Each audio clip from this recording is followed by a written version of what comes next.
The silence in the kitchen felt heavier than ever as I gripped the counter. My husband's voice crackled through the phone, trying to sound confident but betraying a hint of nervousness. Tu hermana maris mas estas vacaciones que nosotros un bebé. I stayed silent, processing his words. The $45,000 we had spent 3 years saving, the money that represented all our hopes and dreams of building a family, had vanished, transferred to his sister Emma for a luxury trip across Europe. Perfect, I replied, my voice steady. Thanks for letting me know. There was a long pause on the other end of the line. This was not the reaction David had expected. He had prepared himself for tears, for shouting, for the emotional outburst he usually dismissed as my baby fever. Instead, he received only calm. Look, Olivia, he began with that condescending tone he had perfected over our 8 years of marriage. Emma has been through a really difficult divorce. She needs this break. We can always save again for the IVF. You're only 34. There's plenty of time. I lowered my gaze to the papers on the counter in front of me. Documents I had received just 2 weeks earlier from my doctor. Papers that shattered David's convenient narrative about having plenty of time. Papers that made his betrayal even more devastating. You're right, I said, surprised at how easily the lie came out. Emma deserves it. I hope she enjoys it very much. Really? David now sounded suspicious. That's all? No argument? No argument, I confirmed. I have to go. I'm late for my shift at the hospital. I hung up before he could respond, before the tremor in my hands could reach my voice. As a pediatric nurse, I had learned to stay calm in moments of crisis.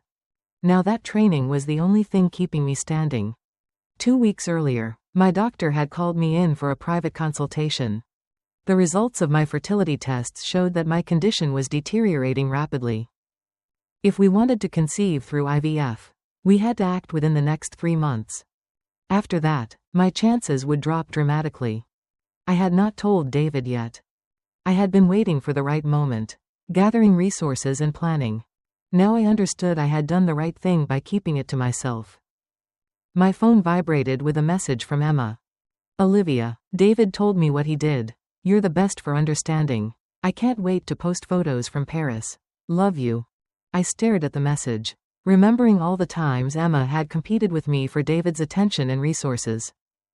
The emergencies that always coincided with our important moments. Like when she convinced him to cancel our first IVF attempt 2 years ago because she needed help with the down payment on her house. Family comes first, she would insist while David nodded. My hands stopped trembling. A strange calm washed over me as the pieces fell into place. All those years of playing second fiddle to Emma's needs, watching David prioritize his sister's whims over our future, had led me to this moment. I opened my laptop and logged into our joint account. As expected, David had emptied it. All our savings, the extra shifts I had worked, the bonuses I had contributed, transferred to Emma's account that same morning. What David did not know was that I had seen this coming 6 months earlier. Right after Emma's divorce, I had watched her eye our savings with that familiar calculating look. Since then, I had started preparing by opening a separate account at another bank. Every extra shift, every bonus, even the sale of some jewelry had gone straight there. The joint account he had emptied contained exactly what I had calculated Emma could convince him to take. The real IVF fund was safe, along with something else David had forgotten, meticulous documentation of every cent I had contributed over the years. My phone vibrated again. This time it was a message from Dr. Torres, my fertility specialist. Appointment confirmed for next week. All paperwork is ready, as we discussed. I took a deep breath and began gathering what I needed. 8 years of marriage had taught me a lot about David and Emma's patterns of behavior. Now it was time to use that knowledge. While I prepared for my shift at the hospital, I thought about all the times David had dismissed my concerns about his sister's influence. You're being paranoid, he would say. It's family. He was right about one thing. Family does come first. As I walked through the hospital hallways during my shift, memories of the last 8 years played in my mind like a movie. Every scene revealed a pattern I had been too loyal, too trusting to recognize. The time David postponed our honeymoon because Emma had a crisis with her then husband. The anniversary he missed because Emma needed help with her move. Every milestone in our marriage seemed to carry Emma's shadow. Olivia, called Sarah, my colleague in pediatrics. Everything okay? You look distracted. I managed a small smile. David gave our IVF savings to Emma for her vacation.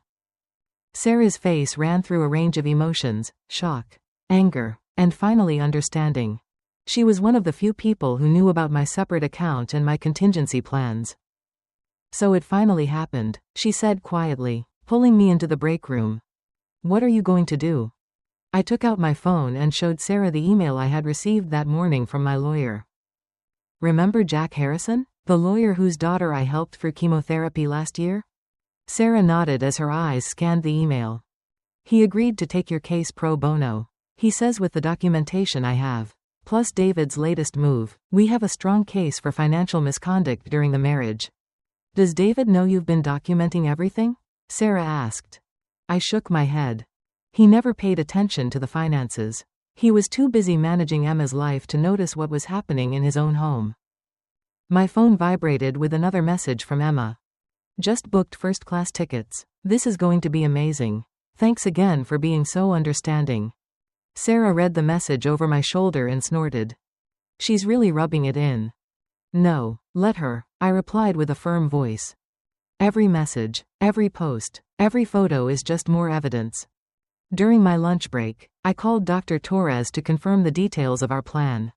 As one of the most respected fertility specialists in the state, she had connections with several clinics offering financing options.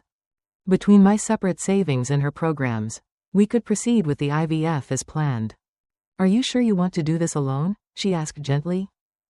Sure, I responded. I've spent 8 years waiting for David to choose our family over his sister's demands. I'm done waiting. When I arrived home that afternoon, David was waiting for me.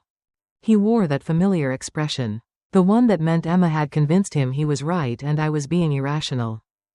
Emma is so excited about the trip, he began, as if we were talking about something as trivial as dinner plans.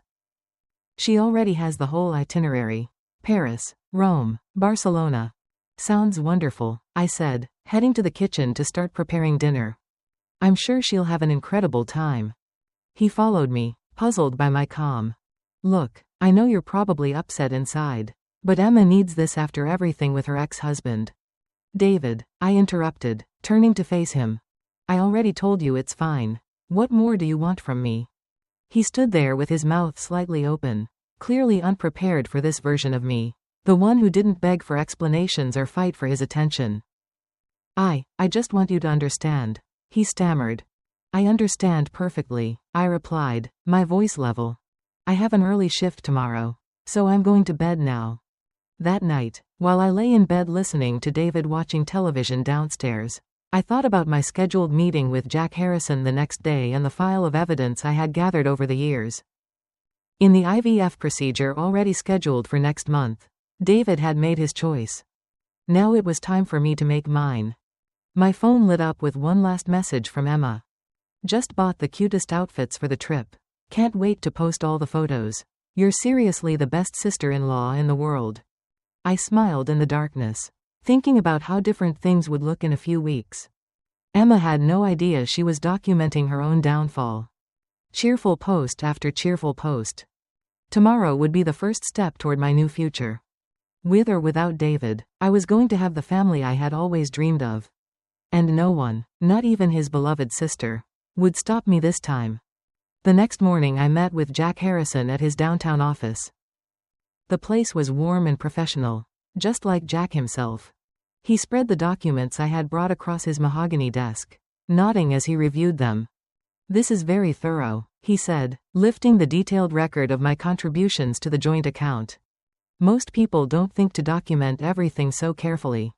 8 years of watching my savings disappear into Emma's emergencies taught me to keep receipts. I replied. Jack leaned back in his chair with a serious expression. The transfer to Emma's account yesterday. That's what we call the smoking gun. It shows a clear pattern of financial misconduct and misuse of marital assets. I took out my phone and showed him Emma's most recent social media posts. designer purchases, first-class ticket confirmations, luxury hotel reservations, all paid with our IVF fund. She's not exactly being discreet, observed Jack, taking screenshots. Actually, this works in our favor. Have you told David about your medical situation? I shook my head. Not yet. I want to secure my position first. Smart. He nodded. Given the urgent nature of your condition and the fact that he gave away funds specifically saved for medical treatment, we can request an emergency hearing. As Jack detailed our strategy, my phone vibrated with a message from David. Emma is so happy. I knew you'd understand once you had time to think about it. You're incredible, honey. I showed the message to Jack, who added it to our growing file.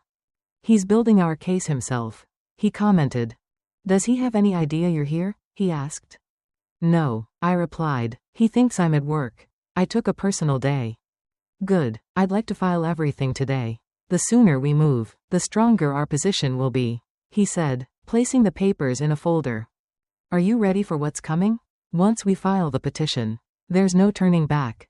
I thought about the years of putting my dreams on pause, of watching David systematically choose his sister's whims over our needs.